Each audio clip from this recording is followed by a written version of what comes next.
Hablábamos al principio de la salud y Alberto Fernández en mayo, 8 de mayo fue esto, 8 de mayo decía esto. Demos vuelta a la página para ver cómo seguimos combatiendo la pandemia y terminemos esta discusión en la que nos han metido falsamente, por la cual nos quieren hacer creer que si abrimos la economía la gente va a estar mejor. Si abrimos la economía vamos a terminar como terminó Suecia. Quiero saludar al doctor Cristian Duré. Gracias por atendernos, doctor. Sé que es tarde, creo que está en Estocolmo, ¿no? Está en Estocolmo. Gracias por atendernos. Sí, ¿qué tal? Buenas noches desde acá. Estoy en el trabajo justamente, así que no hay muchos problemas hoy. Ah, bueno. Está de guardia. ¿Cómo estás de guardia? ¿Cómo está la situación en este momento del COVID en Suecia en general? Nosotros nunca tuvimos cuarentena. La gente nunca estuvo encerrada en las casas. Los chicos siempre estuvieron en las escuelas. La gente que puede estar afuera trabajando, estuvo trabajando. Se recomienda que el que pueda trabajar de la casa, trabaje de la casa. Se recomienda que uno mantenga las distancias, pero los transportes públicos siempre funcionaron. La comunicación entre las provincias siempre hubo. Y nosotros pasamos el pico, el famoso pico que se habla, ya lo pasamos en el mes de junio. A tal punto de que hoy, creo que es 16, 17 de octubre, se registraron 4 muertos por COVID al día de hoy. Que son 4 muertos con un test positivo de COVID. No significa que hayan muerto de la infección primaria de COVID. Ajá. Entonces quiere decir que en Suecia mueren más personas por accidente de tránsito o por otro tipo de patología que por COVID, ¿no? Sin cuarentena, sin encierro, con la gente trabajando, con los niños en las escuelas y sin barbijo. Nosotros no utilizamos barbijo. Lo que se hace en Suecia es hacer estrategias o llevar adelante estrategias basadas en evidencia. Bueno, eso le quería preguntar. ¿Cuál fue el camino para llegar a eso? Bueno, el camino es reconocer que una cuarentena, un encierro, trae muchos efectos secundarios adversos que son letales y son dañinos para la salud. Pongamos el ejemplo de los niños. Hoy en día está más que demostrado que el niño no muere por coronavirus. La mortalidad del niño por COVID es 0%. Estamos hablando de niños sanos. Uh-huh. A los niños enfermos, tanto el coronavirus como la gripe o como cualquier tipo de enfermedad lo puede matar, ¿no? Cristian, entonces el niño... quería preguntarte cómo se comportó el sistema de salud allá en Suecia, si tuvieron algún problema o algún riesgo de colapso del sistema de salud o si dentro de todo el sistema sanitario pudo soportar el pico de la pandemia allá en Suecia. No, nunca hubo ningún tipo de riesgo de colapso. Al contrario, en Estocolmo, por ejemplo, hicieron las mediciones de riesgo y de acuerdo a eso toman el peor escenario posible y construyeron un hospital con 300 camas de terapia intensiva de cero. A mí me habían ofrecido 4 veces más mi sueldo para poder trabajar en ese hospital si es que se necesitaba, pero nunca se lo utilizó. Tengamos en cuenta que yo gano muy bien como médico en Suecia y a veces, como tengo un mayor nivel académico, gano mucho más que muchos de los políticos, justamente porque yo tengo un nivel académico elevado, ¿no? Entonces, en Suecia sí se hicieron buenas inversiones en salud justamente para enfrentar esta pandemia. Ese hospital de Estocolmo se lo desmanteló justamente porque nunca se lo necesitó. Doctor, sí, perdón. El presidente dijo el 8 de mayo que no quería la estrategia de Suecia y quería la de Noruega. ¿Fue acertada esa declaración? No, hoy sabemos que no, porque el presidente lo que no tuvo en cuenta son las variables a largo plazo, la mortalidad a largo plazo, y tampoco tuvo en cuenta las mortalidades a corto plazo, y hoy es evidente. La mortalidad por coronavirus en Argentina sigue aumentando. Argentina tiene el fatality rate, el death fatality rate, el radio de fatalidad de Argentina es mucho mayor que el de Suecia y sigue en aumento, que eso es lo que más me preocupa. Suecia lo pudo aplanar hace muchísimo llevándolo a niveles casi cero y Argentina sigue en aumento. Argentina no va a llegar a su pico de mortalidad si la gente no se libera. Cristian, Sí. decías recién que en Suecia se tomaron medidas sobre datos concretos, pero que esas medidas no incluyeron, por ejemplo, cuarentena. ¿Cuáles fueron las medidas que vos crees que hicieron que se pudiera controlar la situación? Lo primero es apostar a la inmunología básica, ¿no? Las personas crean anticuerpos contra los virus. Eso es conocido y no hace falta ser los investigadores que nosotros somos. O sea, yo trabajo en el Instituto de Karolinska, que es el instituto que entrega el Premio Nobel de Medicina. Soy investigador. Pero leyendo un libro de inmunología uno sabe que el cuerpo humano siempre crea anticuerpos para todos los virus. Entonces, sabiendo que el coronavirus no mata no es letal para las personas adultas que son sanas, ni tampoco para niños. Para niños no es letal para nada. Entonces se apostó a que esas personas estén afuera creando los anticuerpos para que la letalidad del virus baje, ¿no? Ahora, cuando el virus, Cristian, cuando el virus llegó a Suecia, si mal no recuerdo, hubo mucha letalidad entre adultos mayores en Suecia.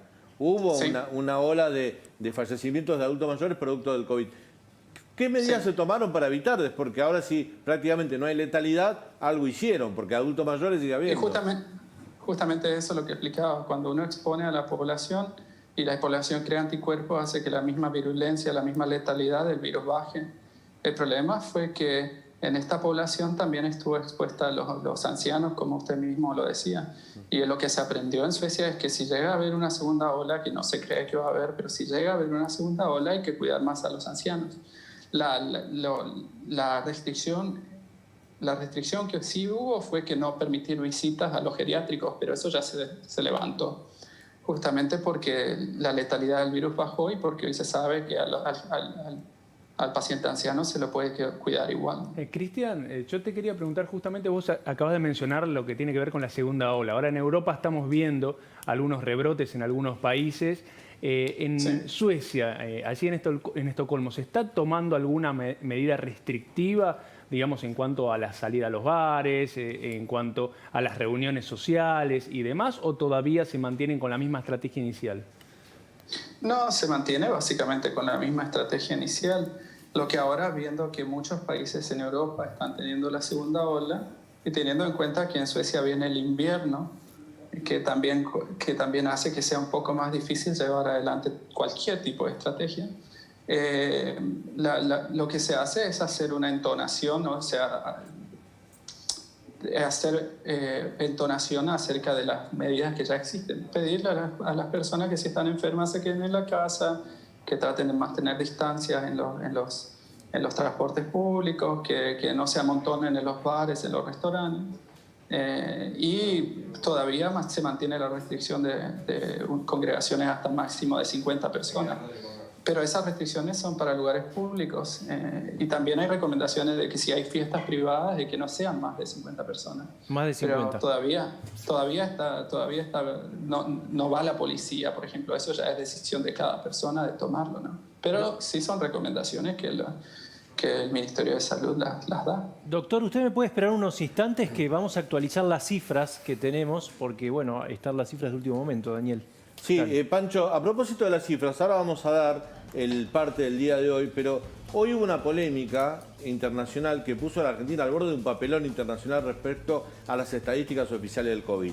Te cuento que hoy hubo 16.337 casos, lo que eleva la cantidad de casos registrados a 1.018.000. También hubo 387 casos mortales, lo que eleva la cantidad de muertos por COVID a 27.100. Digo esto del tema de los casos registrados, y hago hincapié en eso porque desde ayer que llegamos al 1.000.000 que se está hablando de este subregistro. Muchos dicen, ayer nos dijo a nosotros un investigador del CONICET, que podrían ser hasta 8 millones la cantidad de casos reales que hay en la Argentina, porque el tema de los testeos en Argentina tienen entre un 60 y un 70% de positividad. Se testea poco y con esa positividad tan alta, cuando en el resto del mundo es del 10 o 15%, podría indicar que hay muchos más casos que no están siendo registrados. En ese aspecto, hoy el sitio All World in Data, Aldwin, que pertenece a la Universidad de Oxford, un sitio muy prestigioso que se está dedicando a cubrir todos los datos estadísticos internacionales, país por país, sobre la marcha de la lucha contra la pandemia y el COVID, decidió no medir más a la Argentina porque cree que los datos de Argentina no son confiables. No cree este sitio, dice tener información que hay provincias con mucha población, caso Córdoba, caso Santa Fe, la provincia de Buenos Aires, que no informan la cantidad de test diarios. Edward Matthews, uno de los directores de este sitio de Org Holding Data, dijo hoy en Twitter: para asegurar la calidad y la confiabilidad de Org Holding Data, datos de prueba de COVID-19, hemos decidido eliminar a Argentina de nuestro conjunto de datos por el momento. Las cifras oficiales agregadas por el gobierno no tienen la calidad suficiente para reflejar correctamente el alcance de las pruebas. A través de este tuit nosotros nos enteramos, después hubo una investigación, José María Costa, periodista del diario, hizo una nota al respecto y averiguó qué es lo que objetan. Bueno, básicamente no creen que los test informados sean los reales, porque es imposible que Argentina tenga un 70%, llegó a tener hasta 75% de positividad en la cantidad de test. Evidentemente el gobierno no está informando los test que dan negativos, o da básicamente los test que dan positivos, o en Argentina hay un subregistro de casos mucho más alto del que todos presuponemos. Como no confían en la forma que Argentina registra los test, la positividad y los casos, este sitio internacional, muy prestigioso porque se dedica a medir temas relacionados con la guerra, el narcotráfico, la criminalidad, con temas relacionados con la pobreza en todo el mundo, y este año ha hecho hincapié en el trabajo respecto al COVID, decidió eliminar a Argentina en su base de datos, y para volver a medirnos tenemos que reparar los datos históricos que no han sido informados, por lo tanto va a ser muy difícil que nos vuelvan a tener en cuenta. Doctor, gracias por esperar. Quería preguntarle si como argentino residente en Estocolmo, usted está siguiendo las estadísticas argentinas y qué piensa, ¿no? Claro, sacar a la Argentina de ese tipo de universidades es una lástima terrible, porque se podrían hacer modelos predictivos de la mortalidad a través de justamente los test que uno realiza, si esos test son confiables. Existe algo que se llama Infection Fatality Rate, que justamente eso no se puede medir por la falta de confiabilidad de los test. O sea que Argentina se perdió la oportunidad de poder medir exactamente cuántos pacientes iban a ser internados por coronavirus en el futuro. Cosa que algo que sí podríamos hacer en Suecia. Nosotros podemos medir exactamente cuántas camas, perdón, no exactamente, sino que podemos tener predicciones bastante exactas de cuántas camas se podrían necesitar en Suecia para poder fortalecer el sistema de salud dependiendo de ese tipo de mediciones. Argentina se perdió eso al salir de este tipo de modelos, ¿no? Es una lástima. Y después, algo que mucho más me lastima es que los niños no vayan a las escuelas, porque están realmente poniendo en peligro el futuro de nuestro país.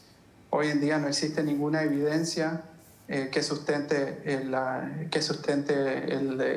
el suspender las clases para los niños. Al contrario, los niños, al suspenderse las clases de la forma en que se realizó en Argentina, van a sufrir consecuencias realmente peligrosas para el futuro de nuestro país. Una medida, al principio de la cuarentena en la Argentina, no sé si siguió esta discusión, hubo una decisión, una medida del gobierno porteño que dijo, bueno, vamos a poner una multa a los mayores de 70 años que salgan a la calle. Al final hubo una presentación en la justicia porque lo consideró inconstitucional y el gobierno no aplicó esa medida.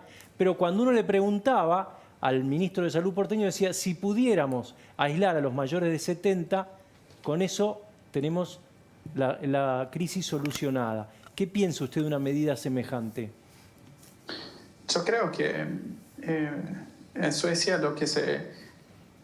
si lo comparamos otra vez con Suecia, en Suecia es ilegal aislar a cualquier tipo de persona porque eso es privación de la libertad.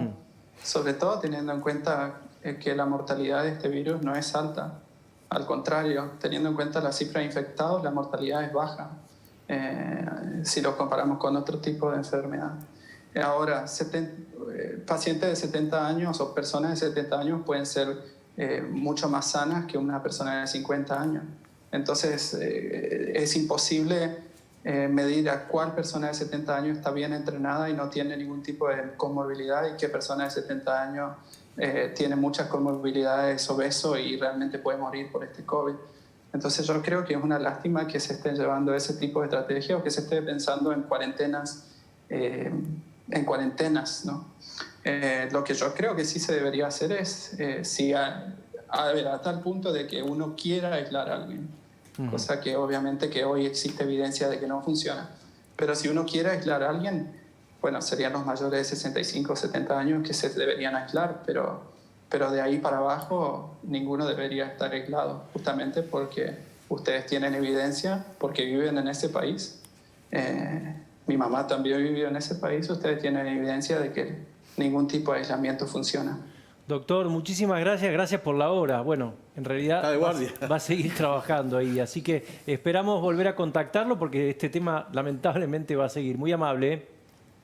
No, por favor, gracias a ustedes. Y si puedo pedir un favor, Sí, cómo no. por favor metan a los chicos en las escuelas porque va a ser tremendo lo que eso va a causar en el futuro de su país. Y estamos hablando de que ustedes el día de mañana van a ser los jubilados que van a sufrir las consecuencias de que estos niños no estuvieran en las escuelas hoy en día. Gracias, doctor, muy amable. Hasta luego.